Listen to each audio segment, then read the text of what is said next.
that and everything. Even from the family, especially for those who travel outside Lagos, who are going home, quote unquote, for the first time in about 11 months. And they get there and the city man has brought in money as far as everybody is concerned. You have to. So you must plan yourself in such a way that we avoid the usual long January month everybody talking about. Because by the time you come back, you find out that there have been cases where people even borrow to come back to Lagos after they go home for festivities. And then they come home and there's nothing to spend in January. Nothing to spend in January. Then it becomes a very tight month for everybody. Well, we'll talk more about that in just a moment. Let's take a quick break now. Well, Business Morning returns in just a moment. Please stay with us.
Welcome back. You're still watching this morning on Channels Television, and our conversation for today is focused on the economics of the festive season and how we can manage our finances, because goods and services, the price of goods and services always increase at this time of the year. And I have here with me in the studios the Director of Trade Promotion on the Lagos Chamber of Commerce and Industry, Dele Alimi, and Joel Osebo is the Chief Executive Officer of Conedge Enterprise Limited. Thank you so much, gentlemen, for sticking with us. You're welcome. Well, just before we went on that break, we were talking about overspending and being cash strapped by January. Now, how realistically can an individual plan to ensure that by January you have, even if it's not 70% of your salary still intact for you to begin the year, at least you have 40 to 45% of your salary to start the year? Yeah, okay. So, okay, I wanted to say it has to be, let me call it personal effectiveness. Let me just start from there. It has to be a culture we have to imbibe as individuals. It's important to know, for us to know that we have to save. It's very key, and that's talking about how we manage our personal finances. We have to imbibe the culture of savings. And what I'm talking about is, we have this mindset that the salary is very small. Because it's very small, I can't save some certain amount of money. We always say if you have 10,000 naira, you can't save 8,000 naira. When you have 100,000 naira, it's going to be difficult for you to save 10,000 naira. And so if you have 1 million naira, it's going to be difficult for you to save 100,000 naira. Because at that very low ebb, you're not able to develop that culture that he talked about, discipline. We call it the discipline of self-leadership to begin to save. So if you have a system, people have different structures. People you have 100% salary, you want to do your 10% as regards your faith. You should have a certain amount of money you want to put to a savings that you're tied down, that nothing touches it. People need to just structure their money the way you earn it. Your 100%, you want to have your faith-based income, faith-based amount you want to spend, the one for savings, the one for your operational running, the one for investment, the one for house chores. The truth is, if we develop that habit of doing that saving, and assuming you're earning about 100,000 naira and you're consistently doing a 20% or even a 15%, I'm telling you, by December, it's huge amount of money you will have as reserve. that can take you about 2-3 months in the new year. So it's about building the culture of saving and not thinking that if I can't save out of this little amount of money, then heaven will fall. Dele. Yes, I will take it from where it stopped. Right. It stopped. The discipline must be there, and then you must also learn to live within your means. Most of the times, people overstretch themselves in December. I won't say festive season alone. A lot of things happen in December, and unfortunately, incidentally, January is another month for big spending. That's the month a lot of school fees are paid. Pay rent. You pay rent. A lot of rent are paid, and you find out that unconsciously, people kind of overspend during December, and then the stark reality of the expense in January stare them in the eye, woo. And because you have to do this, you now pay those school fees, and then the issue of food, the issue of transportation become issues in January. And no matter how much you plan, if you don't follow up the plan with a lot of discipline, there's a tendency that you may be compromised one way or the other. So I think it does a lot. Then the bills you can pay upfront. I think that's another thing. The bills, like if you are already given the bill of your child's school fees, you could pay it in December.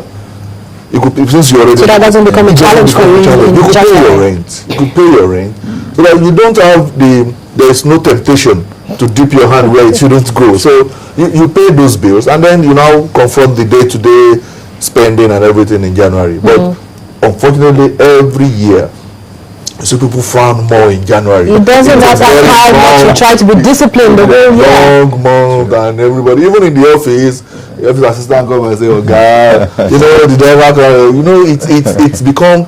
And if you preach to them this January, you need to save your money. The same thing will still happen in the next January. I know that Joel already mentioned the fact that the reason, the 13th month syndrome, which is why most times we have a high increase in food price and all, because everybody feels that there's money in the system.